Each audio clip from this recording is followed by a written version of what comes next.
Friday night, Lord, for watching over us. Lord, we ask that everything that is said tonight, Lord, is pleasing unto your sight, Lord. Lord, we ask that you will fill this room. Lord, we ask that you will bless this podcast, bless this brotherhood, and our friendship. In Jesus' name we pray. Amen. All right, guys, let's get started. Tonight, we're going to get back on the relationship scene. Of course, relationships is something we don't talk about, not just with the this Friday night. Have a lot of unanswered questions, and people get into things. They go head first. Don't really know. Tonight, we're talking about the missing factor. Shut up, Malcolm. I'm about to say, I know what I'm getting into. So we're talking about missing factors. Dating in relationships and even in marriages. So I know Malcolm asked one time, he was like, you still missing stuff in your marriage, bless this brother, then you got some problems. Yeah, probably. I share things with my brothers, but when I go home, if I have somebody, I want to be able to share things with them as well. Yeah. So how important do y'all think it is to have either like a friend or a companion in the person that you're with? So this is what I would say. Companionship is what God sent the woman here to be. When God took the rib out from Adam and made a woman in his image, he did that not to be his boss, not to be his slave, but to be his companion.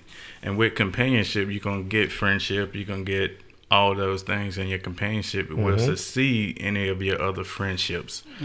So your wife should be your companion. She's going to be your best friend. She's going to do all those things. You're going to be able to talk to her. You're going to be able to confide in her, and you're always going to like her romantically. Right? So you don't need your wife to be your best friend. You need her to be your companion. So you definitely need a best friend outside of the marriage so you can talk to her as well. But your wife should be your companionship. So it goes companionship first. That's the top. And then your best friends and those things always follow beneath. So look for a companion, because your companion you're going to like romantically as well. So don't be like, oh, platonic. You can't like a platonic friend romantically, because at that point she's becoming a companionship, and that's what he meant. That's what God sent a woman to be, your companion. Absolutely. I don't disagree with that statement at all. I think your relationship with the person you choose to spend your life, the rest of your life, is very different than relationship we have like amongst our friends and things like that. Absolutely. I think it's way more complex, even though like we spend a lot of time together, like since we was kids or whatever. It's different, and even if it's a shorter amount of time than you know your friends, it's just way more complex and takes way more work. Right, a lot more work. Pretty much what Malcolm was saying. I mean, you want to, I guess, have someone that can take place of all three things or whatever, like how many things that you decide on, like I guess what y'all trying to work towards in your marriage, whatever. I mean, you just having a best friend or whatever. I mean, I don't know, like I don't understand that. I mean, like Malcolm said, just having a companion, I mean, that's pretty much key. So I don't really have too much to say on that. Yeah, and your companion will be all those things. Yeah, that's what I'm just saying. She will be all those things. She'll be your friend. She'll be everything for you as well. Absolutely. Thank you for clearing that up, my brother. So here was another thing that along those same lines that we had talked about before, being a missing factor in the relationships is having friendships and a life outside of the dating situation or of the relationship or even of the marriage. A lot of times people get so wrapped up in the situation that they have that they forget that they had a life outside of what they had going on. So let's talk about that. Let's talk about some of those effects and even some of those detrimental effects of not realizing or not partaking in the life and the friendships you have outside of your relationship. Well, I think it's very, very important. You can't give everything to your relationship. Your relationship. You have to have some time outside of your marriage that you can. Because sometimes I ain't gonna be able to talk to my wife about everything. I might be mad at her about some things that I need to talk to Clayton about, and that as well. Because I know my wife be talking crap about me to her as well. But you need that. You need somebody else that you can vent to outside of marriage. Because I know I make my wife pretty mad a lot of times. But I'm pretty sure she does say things to her best friend, and that's something that you need. You got to have time for your wife. You have to have time for your friends as well. Right. Yeah, agree. You do have to have a life outside of your spouse or your significant other, but I think it goes beyond that. Not only do you have to have friends outside of your wife, you have to have something else outside, like a hobby or your job or something else outside of them that you can do. Or maybe, I don't know if that's just for men, but like, I know for me, you can't be my 24/7. I need a release. Right. I need other people to speak with as well, especially people who get it. Because like men, we're not gonna fully understand the experience of the day-to-day being a woman. We're never gonna understand it, and vice versa. They're never gonna understand what it's like to walk in us. So you need that time to speak with people who are like you, can understand your day-to-day journey as well. And like I said, you need tasks that you can do outside of your significant other, because I think if you're all about that person 24/7, at the end of the day, I think it's going to be some resentment because you don't have anything else outside of that. Because like, if that relationship fails and you have to walk away, what do you have? You didn't spend any time. That's why I think now, just like looking back at my experience, I think the key factor for young men is to build yourself and build a life for yourself and bring a significant other into your life so that you already have a life. So if that doesn't work out, you made a bad choice, you still have something outside of that person. They're not your whole world. Right. So can I interject real quick? So basically what you're saying is that like, if you don't have something outside of that, like that relationship or whatever, you can say like, once that's over, what do you have left? So, cause basically you became the relationship. So, and once that's over, where's you in the aftermath? Yep. Okay, I got you. Because I think there's a lot of people that they give up too much of themselves to be in a relationship. Yeah. It's funny. I forgot what movie I was watching, but basically, they I guess the husband and wife made a vow to each other not to lose themselves in each other, or whatever. Right. And I feel like, having a hobby or having your friends, like your best friends or whatever, is something that you really need, because it's like, think of it like this. I mean, you're outside watering your yard or whatever. You pay more attention like watering the front of your yard, and the back, like your backyard's going to die, and vice versa, whatever. So if you put so much attention into, like, for example, and I'm not saying you're not supposed to put attention to your marriage or whatever, but if that's everything that you're consumed in and worrying about or whatever, and you don't have time to go out and like, be yourself or get the stuff off your chest or whatever. Right. I mean, I'm not saying, it could probably potentially destroy your marriage or whatever. And vice versa. If you put all your time into your like hanging out with your friends or always going out or whatever, and you're not spending time and putting time into your marriage, that can make your marriage fall apart as well. So you have to have that equal balance. And also you need to make sure that your friends understand that, hey, I'm married, so I'm going to be spending time with my wife, and let your wife know, say, hey, there's going to be times where I need to get out the house and, enjoy hang out with my fellas, or just go out and talk, or, just go do my, my thing, whatever hobby you have.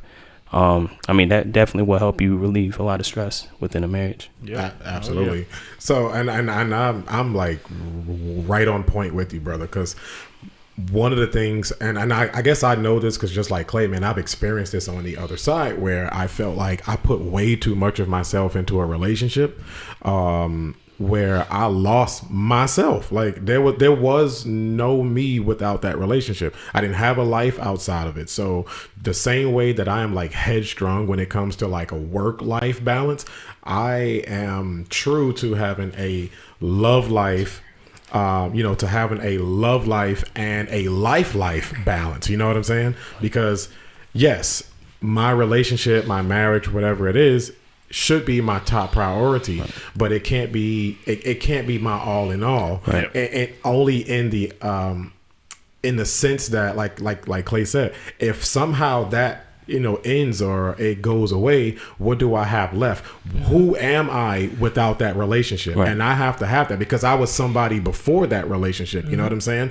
So, and like you just said, myself, you cannot lose yourself in your relationship or your marriage, because you still have to be you. Right. Because if that's over, you have to go back to being you again. Right. And then that does raise that big question: who am I without this? And if you can't answer that, you need to start taking some time back for you, because now the missing factor in that relationship is not communication, it's not friendship. The missing factor in that relationship or that marriage is you. You're what's missing. Right. And two other points that I would like to make is, I think, having your own, as a man, like before you get into a relationship, you should have your own purpose and your own drive before you can have a successful relationship. And then I think another key factor too, like I said, just as a man, and one thing that we have to acknowledge is we have a privilege over women when it comes to relationships, because I don't know about now, I think a lot of women don't really care now or just don't understand. But I think what I looked at, like with women of other generations, they understood that as a woman you can only have children for a certain amount of time when it becomes very high risk, and like things like in vitro have to come along with it. So I think women have a shorter period where they rush more to get into relationships, because we can have children. Biologically, we can have children a lot longer than they can. So that's one advantage that we have, that I think that we should not want to though. But you can. Right. We should recognize that, like women are under more pressure and stressed, because it's always crunch time for them. They got 15 years or so before it becomes dangerous for them to have children and stuff like that. But you would think they would be able to weed the bad ones out quicker though, but that's not always the case. Yeah, that's because it's not a lot of consciousness these days. I think we think that we got all day. Then like a few women that I know, they're in their 30s now, and they say they still want to have family, they want to get married, have kids, but they still go their day to day, not really making conscious decisions to move themselves forward to what they say they want. And then they're in their 30s and they feeling sad. Well, I don't think I'm never going to get married or never have kids. And one thing I've seen too with a lot of women, they go, because women they got the most degrees and things like that, but they forget about building a relationship while they're doing it. They say, well, I ain't focusing on starting a relationship, finding a man. I'm focusing on my education and my career. But then by the time you get that stuff, you're 30 plus years old, and you didn't spend your time wisely. Right. So you're saying they're basically so focused on making a living that they forget to make a life. Indeed. Okay. I absolutely agree. Well, you could do both. I mean, exactly. It's gonna take some balance. So it sounds like another factor that may be missing in dating, relationships, and marriages. And let us just say this, ladies, we are not bashing y'all. This is just from a male perspective. Yeah, we love the ladies. Yeah, we do. No, seriously, we do love y'all. I mean, because hell, what do we have without y'all? You know what I'm saying? I don't want to spend the rest of my life with these fellas. I love them, but I don't want to spend the rest of my life with them. But not by ourselves. No. Exactly. But no, seriously. It sounds like another missing factor in this is maybe I don't want to say a sense of urgency, because then that sounds rushed, but I guess a sense of urgency would be it, because to act accordingly to what's towards what's important. Right. And yes, because I'm not gonna lie to you, I agree with you, Clay. Like there seems like to be like this, I don't know, like this attitude now that I got all the time in the world, when biologically you really don't. Right. Because like there's this whole it's all about me, I'm about to focus all on me, and I ain't dating nobody for the next 5 years. I'm like, that these are like, and I hear like a lot of people, especially women, and like their 20s and maybe even early 30s, telling us like, oh nah, I'm just chilling for right now. I'm like, you do know that you can't chill but for so long, if you want certain things. That's not to say that it's impossible, but I mean, come on. You can't escape nature and biology. No, and don't get me wrong, some of us are guilty of it too. I mean, I'm guilty of it myself, where I took a hiatus from like dating and things like that, where I like between one relationship, the end of one and the start of another, and it was like almost 4 years. Right. So and then hypocritically, I was one of those that was saying like, yeah, I want this and I want that. And then mad now because I'm almost 35 years old and I'm still not married. But again, that's where it comes into play. We have a unique advantage in though. Well, yes, a that unique is true. privilege. Yeah, but yeah, that's we true. do have that privilege over But there. you don't want to have kids when you're 50. Nah, Exactly. So that's another thing. Like, even as a man, like, don't get me wrong, I'm 30. I'll be 35, and I already said whatever I don't do by like 40, somewhere between 40 or 42, Yep. I'm not doing. So you gotta get to work next year. Is my mouth off? Is my mouth off? Just a little bit. But I Oh, mean, okay. but like they say, time waits for no man or woman. So Exactly. exactly. You know, and I guess that is something like I know people are at a phase now because relationships, dating, and even marriages sometimes just seems like the attitude towards them just seems so cavalier. Like they're just whatever. Like they don't hold the high regard that they used to. Like, I mean, look at marriages. I mean, because you got people looking to celebrities who celebrities treat marriage like it's the new dating. yeah. All right, so I like him, so I'm gonna marry him, and when I don't like him no more, I just divorce him because they can afford to do so, and they just keep doing it over and over and over. Whereas us, we can't afford to do that, Right. So, but you would just think in general that people would, they have they would have more regard to not even just marriages, but just dating and relationships in general. Like, I believe in doing it. I guess now that I'm older, I believe in doing it with purpose, not just. Well, everything you do in life, you should do it with a You purpose. should. Right, that's right. Absolutely. That's right. Yeah. All right. So moving along a little bit, another missing factor that came up. Let me ask: do y'all believe that chivalry is dead? I am one of those who believe that chivalry is missing in dating, relationships, marriages. I believe chivalry is a thing of the past. Now, I am a gentleman. I still believe in opening doors. I still believe in flowers, pulling chairs out, stuff like that. But in general, do you believe that is a missing factor now? Y'all want me to go first, or y'all want me to wait? No, we want you to go first. Like I said, I don't think chivalry is dead. I just think it's transformed. I mean, I don't know. The days of men opening car doors, it is nice in concept, but if it's 20 degrees outside and we pull up together, get yourself out the car so we can go get some food. I mean, why am I going to walk to the other side of the door to open your door up when we can get out at the same time and we can get in the restaurant faster that way? Now, I would say I think it transformed. Now, do I pay for meals? Absolutely. Now, do I pump my wife gas? Absolutely. Do I take care of man things? Absolutely. But that whole door thing is kind of, I'm going to say it's stupid. Just like that. It's stupid. But I just think chivalry isn't there. I just think it transformed. And I think women have to realize that if your man is doing all those man things for him, why isn't that considered chivalry? Why is it just opening doors and flowers and those things? What about paying bills? What about pumping your gas? What about mowing the grass? But is that chivalrous or is that just responsible? Why isn't it chivalrous though? That's my question. Why isn't that considered chivalry?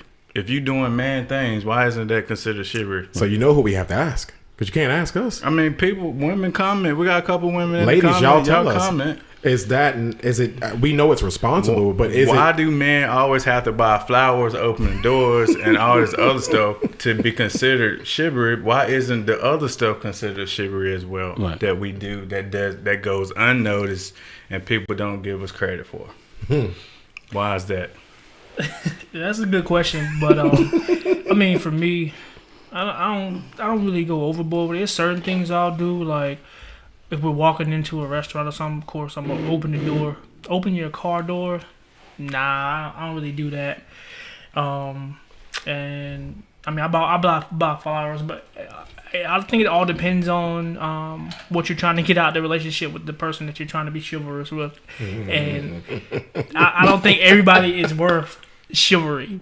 So it depends on what you're trying to get out of the I relationship. mean, I buy my wife flowers too. I'm just saying that we got to start giving men credit for other stuff too, and not just doing those things. Right. right? I mean, I don't think it's dead. It's just like, I mean, anything in life. I mean, the next generation, the trend changes or whatnot. I mean, for me, like I try, I'll open the door for my wife or whatever, or pay the bills, or take care of the things that she needs me to take care of or whatever. But I mean, I guess nowadays, like people.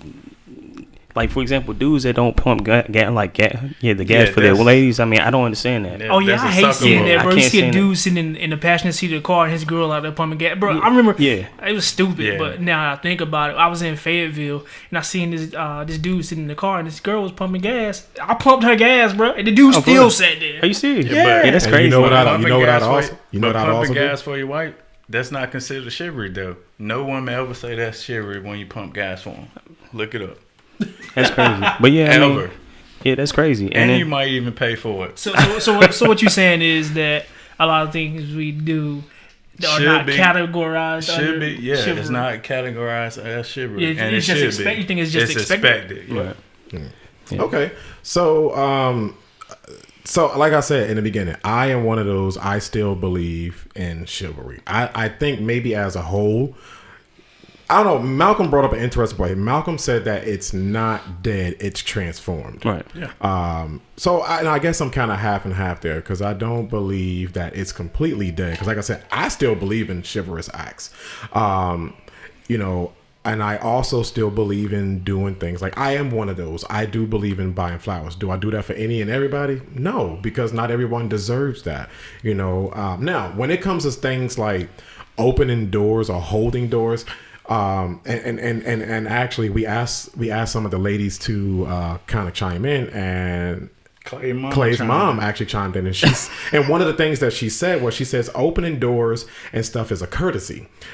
She said paying bills is a responsibility. Chivalry itself, she says, is a courtesy, and I have to agree. I do those things not because I have to do them. If I stand at a door for 5 minutes waiting for a woman to walk across the parking lot, some women actually think you should do it every single time, Right. Well, not no. because it's courtesy. well, That's what I'm this is getting why at. I agree with Mrs. Foster, because I say it's a courtesy. I do that because I choose to, because it's what I want to do for a lady when I see her. When I see one coming to a door, or if I'm walking out of a door and she's walking behind me, I want to open that door, or I want to hold that door, or I'll get up. Also, another thing that I do that I consider to be chivalrous, but not necessarily. This is not like an obligation.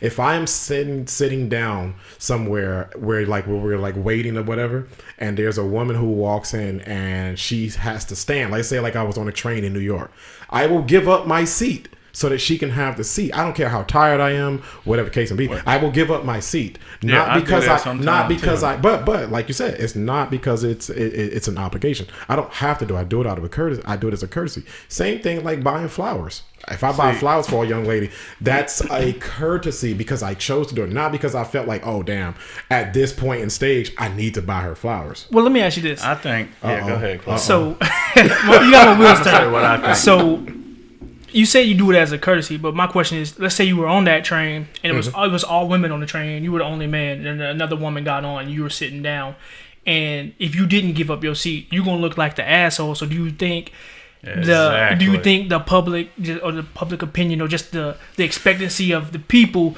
affects your decision by doing so? So I don't because here's the thing, because I've been in that situation before where like there was a few women on the train, right? Yeah.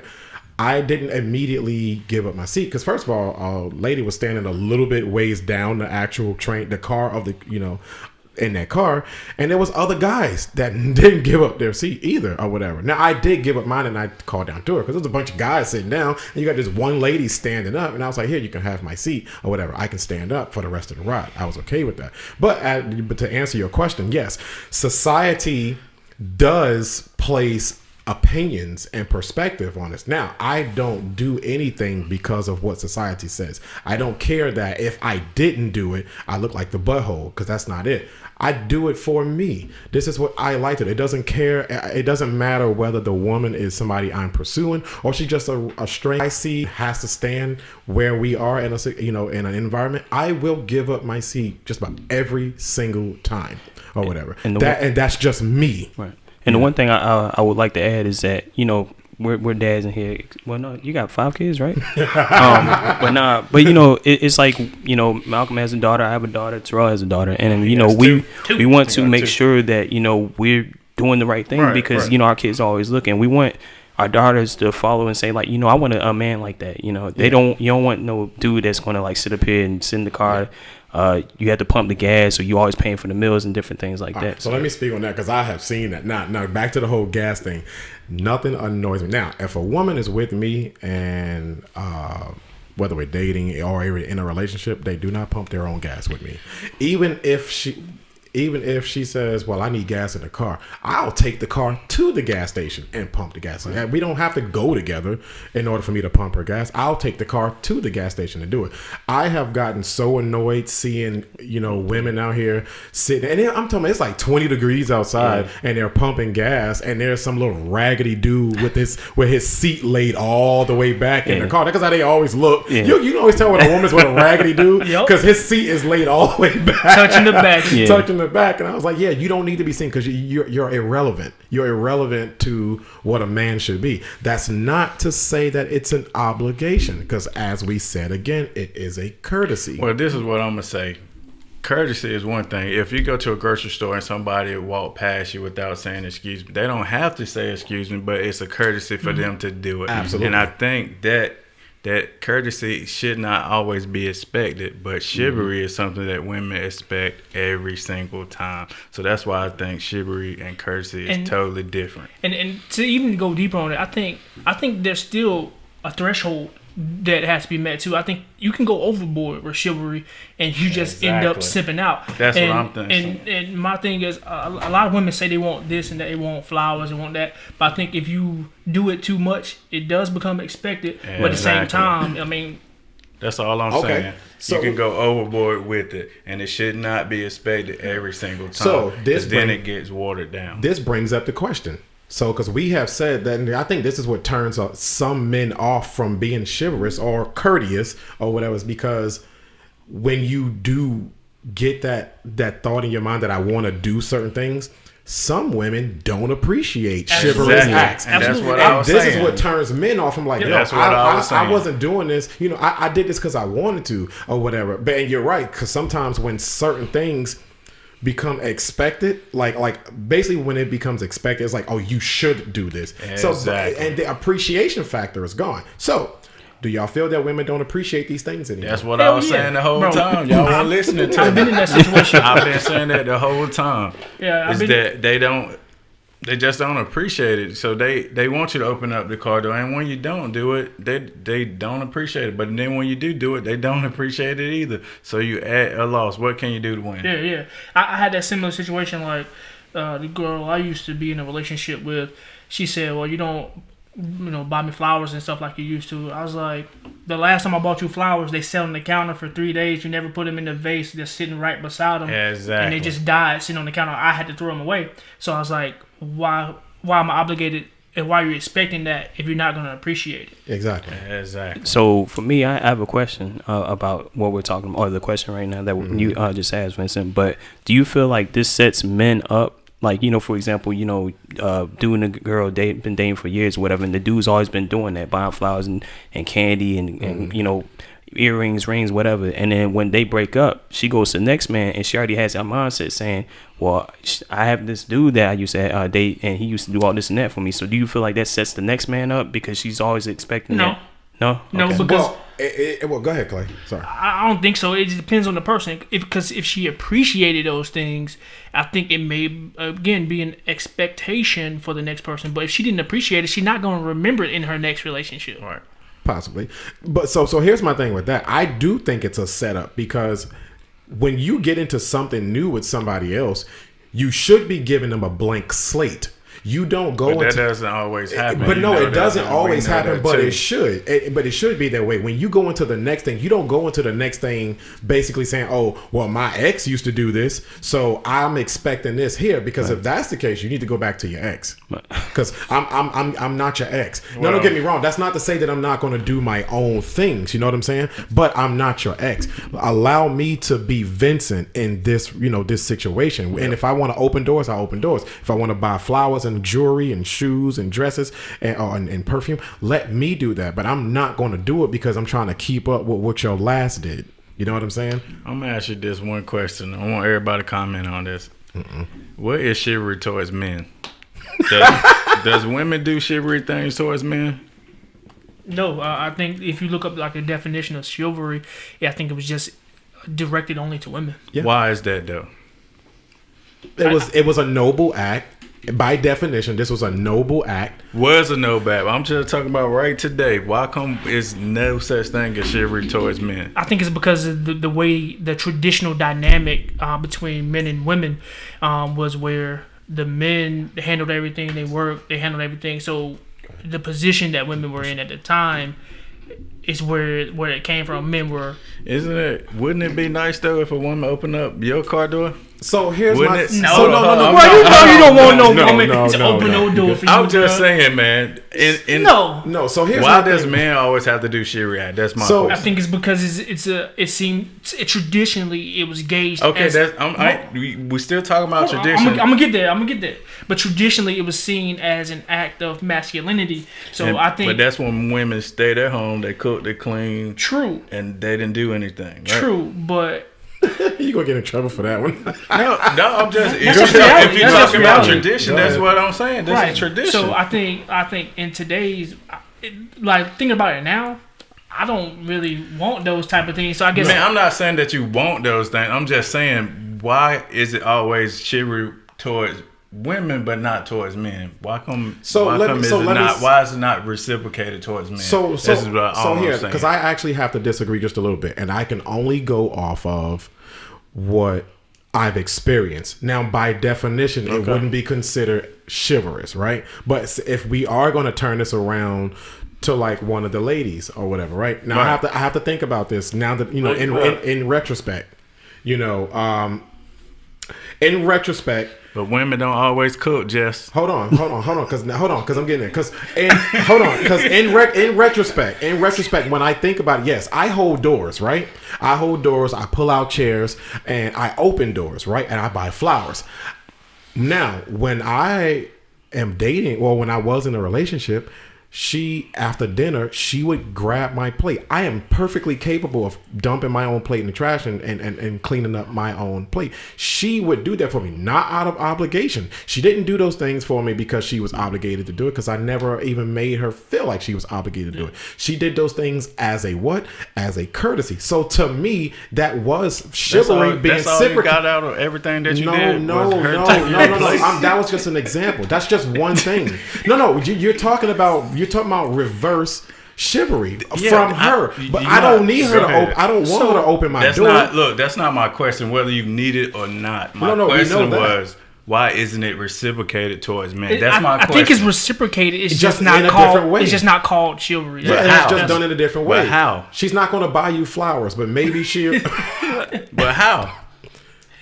But that's what I'm saying. Maybe cooking dinner. Somebody said a real woman cooks, clean, and wash clothes, but we all But know that's she not doesn't- always the thing. That's true. So just what not you- not all story. men So pull what out you're chairs saying and open is, doors. so what you're saying is that the things that people on the chat are categorizing things that Like that women tradition do. was. We also you said they're not exclusively. They're not things that they exclusively do for you because those are some of the things that you do yourself.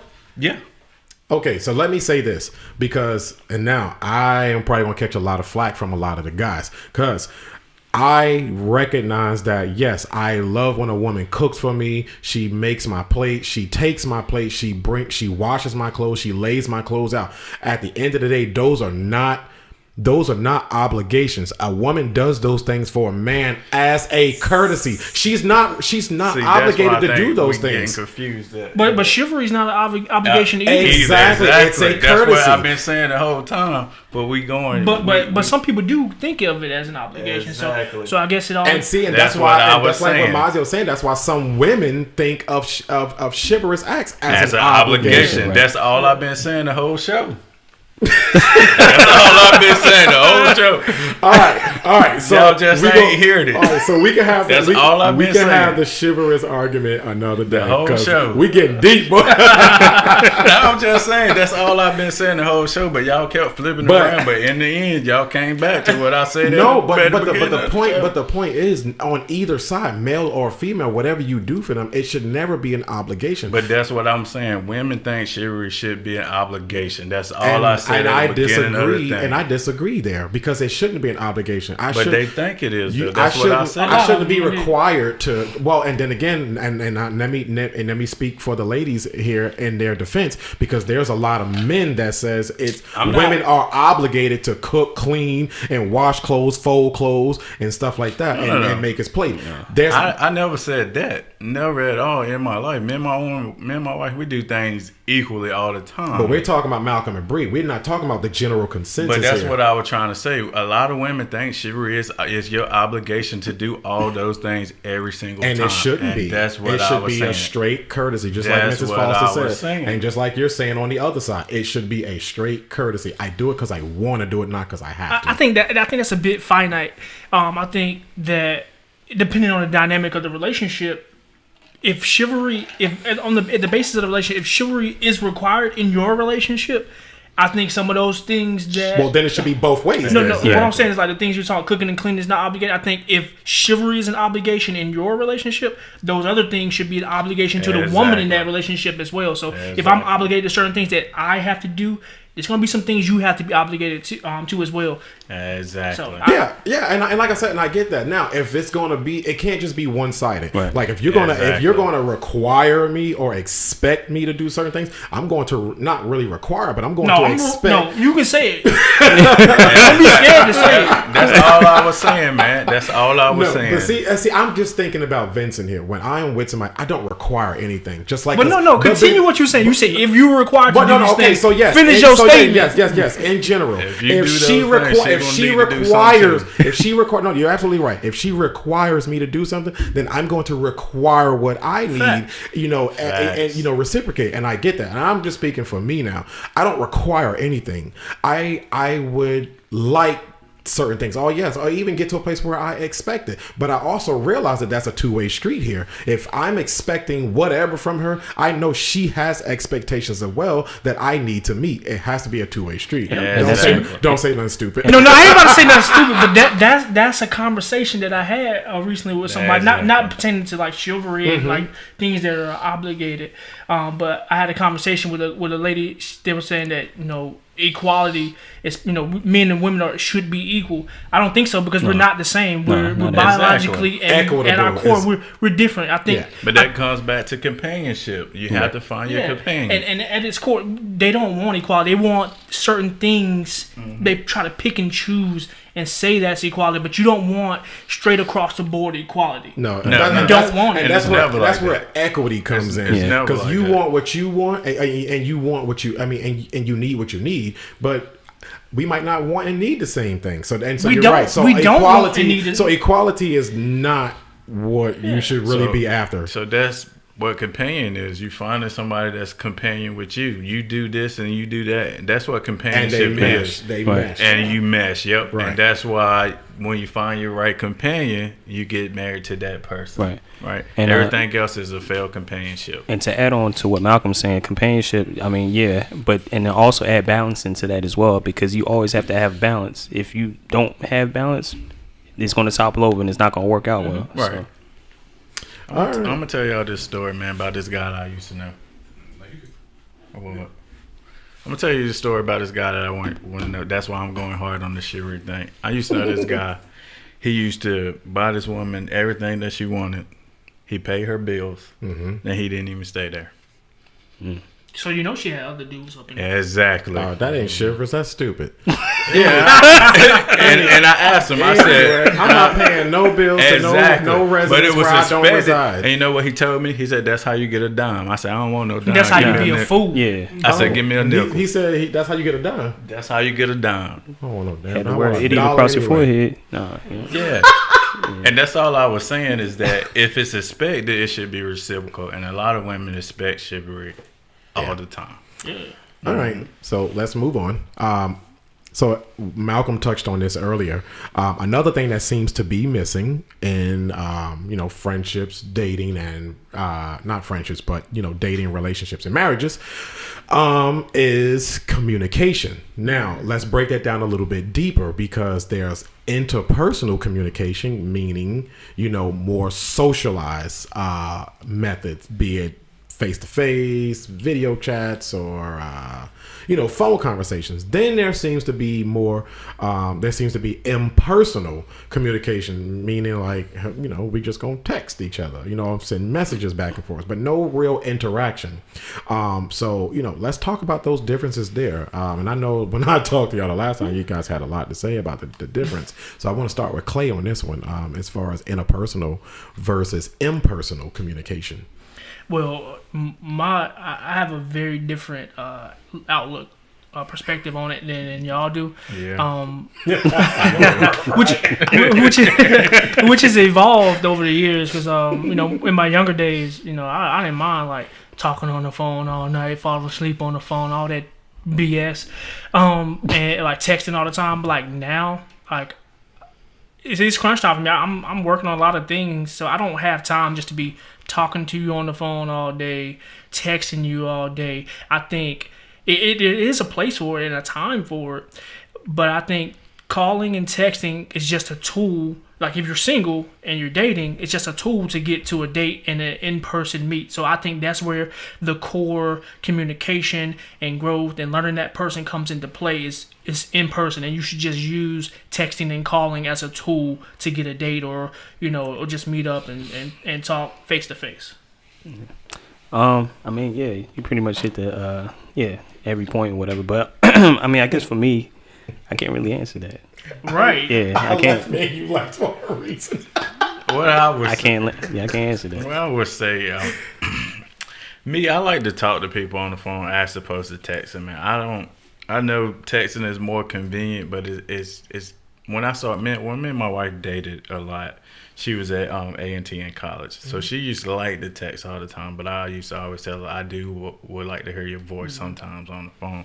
Now y'all can call me old because I am a little bit old. He is, because texting was just coming out when he started. But I would say that you could. I just felt that you could understand better over the phone as opposed to a text. Yeah, it's easy to misconstrue. But again.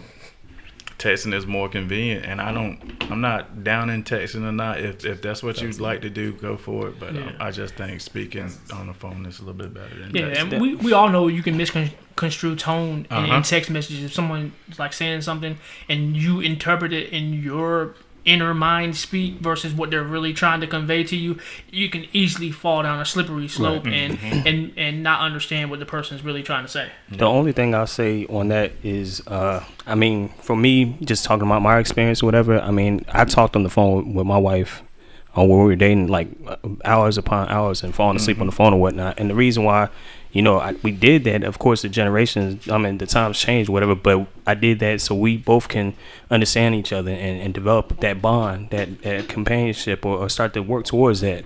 I mean, now, we talk on the phone a little bit, but texting, I mean, that's where we're at now. Yeah. So. I mean, but see, y'all, first off, y'all live with each other. Right. You know what I'm saying? So, it's a little bit different. Yeah, so, but before I chime in, our other brother, he got a little something to say. Go ahead, bro. Because his wife is talking. I'm just like, I've been wanting to say something the whole time, but I'm just like, I'm gonna hold my peace. But like what Clayton was saying about the texting, that's a real bad part of it. Because when you trying to portray a message or get a point across, sometimes they get misconstrued so badly. Like I done been dating so much. I done went through a divorce. Where, talking about communication. Communication was the reason why we didn't work out. Yep. And the thing I learned about, I had to take a time away from after I got my divorce to learn that communication is not just talking. I had to learn to listen. Active listening. And active listening and to go through and to... Better say that, boy. To listen and I learned that in have marriage this, counseling. Conversation with with your partner that hey, we can sit here and we can agree to disagree, but at the end of the day, we're in this together. You're a team. Yeah, I learned that active listening in marriage counseling before I got married. Yeah, I learned it in dating counseling. So. I learned it the hard way. I had to go through it. So marriage counseling does work, people. Yeah, a lot of people listen to respond versus to listening to understand. Yes. Right. They just Yes. they let you talk for a little bit, but they're not even listening. To They what just you say. waiting for their They're just turn. waiting Yeah. to jump in like they in double dutch. Yep, exactly. But yeah, it's like when you actually can sit there and like verbally and they hear the tone in your voice, Yeah. and they understand like where your heart is when you're saying. That's a whole different type of communication. I think that's where we've gone away from, especially with social media and Yeah. Exactly. and so much stuff going on that Exactly. people see something and they hear it in their head a certain way, but it's not the way that the person is trying Exactly. to get it to Yeah, go yeah. across. Exactly. So I think that communication, that's a big part of Effective communication. Yes. Yeah, it has to be Listen. effective communication. Yeah. That's what, so my thoughts on that is, you guys have heard me say that before, that now I am one, I'm not really, now I'll text. I don't mind texting. But I cannot do the whole texting thing when I'm trying to get to know somebody. Right. Now, when I first meet you, I'll text you for a couple of days, for a little bit, just so that we can establish a rapport of communication. But after that, I need more interpersonal communication. I'm like Malcolm. I want to hear your voice. I want to hear the you in the communication, not just words. Because hell, for that much, I can message anybody. Right. I can message a computer program that'll respond to me, and because at the end of the day, there is no personality in a text. Right. Texts are just dry to me. Like I said, they're okay as a stopgap measure, but it cannot be. It cannot be the only means or the primary means with me. I'm just speaking for me. I cannot text somebody all day long. And I'm not even a big fan of video chats, even though I think video chats are a little bit more personal than texting, because you do get to at least see each other. You are talking to one another, and you also get to see each other, in this day and age, so go ahead, Clay. Yeah, and that still goes back to what I'm saying. Like as a man, you have to take time before you get in a relationship to develop yourself, and that goes with your soft skills. So like communication, listening, like Terrell was saying, and like time management. So I think again, as a man, develop yourself first. And I'm not saying be a recluse and not talk to nobody, and then when you feel like you're ready, you still need to go out there and date, but also you need to develop how to communicate. And that's going to come with, having friends, dating, and just like trying to learn. Like, it's so many YouTube and stuff, teach you how to communicate. I think I've been a little bit blessed because I've been in sales for a long time. So communication is my job. So I picked up some skills along the way, and not being said that there's still not a lot to learn now, and I didn't learn a lot on the way, just with the relationships in my personal life outside of professionally that I had to pick up too. So you're going to learn by doing, but again, you, as a man, you have to develop yourself before you can be effective with somebody else. So that part of things I'm okay with. Like I am at that place in my life. I know who I am with or without a relationship, and I bring me into it, which is how I also know how to. I have time for my brothers. I have time for my family. I have time for my job. I have time for her. And then I also have time for me. Now, when it comes to this whole communication thing, I have to agree with Terrell's fiance. When I start getting serious about a person, I need actual audio communication with that person. Yeah. I need to hear their voice. I need interaction. I need human interaction at that point. But like I said, there's no wrong or right way here. No. I do think that in today's day, we do rely a little bit more on our phones, like for like messaging and text messaging, because you got some people out here who live 10 miles away from each other but don't want to see you. Can like, oh no, I'm not trying to hang out. I'd rather we FaceTime or something like that. So the next question I have is, how long are you willing to just text somebody or just talk on the phone or video chat before y'all go to something more personal, like in-person meetings? And I know we're in a pandemic or whatever, but let's just take the pandemic out the picture, because like I said, in today's world, people rely so heavy on and technology that I think the human factor is what's missing a lot in some situations now. I've been out of dating game for a while, so I don't know how to respond to this question. But I met my wife in person, so we didn't go through that phase where I didn't see her. I think we actually went on a date like 2 days after I had met her and those things. So I'm gonna pass this one to Clayton because I don't know how to answer that just question. couldn't wait, could you? No, I couldn't wait.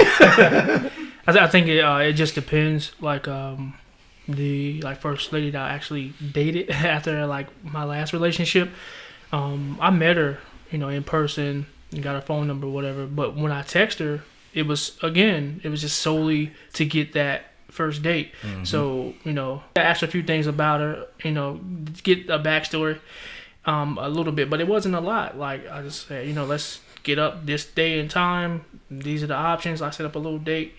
Gave her like 3 different things we was doing, made her choose where we're going, and Casanova over there, boy. Right. So laid out some options. What you trying to do, girl? Pick one. I'm gonna put you. I'm gonna show you. He learned that for sales. That's called first pencil sales. Yeah, I got 3 options for you. Circle whichever way. Yeah, he did the Matrix, boy. He had that blue pill. So first pencil. And it was 3 options, different things. Cause we went out. We was gonna have fun. Like I gave her 3 options for like something fun to do. A date night for like restaurant or whatever, and then also for drinks. I told her to pick one of each, and we did that, and then we hung out.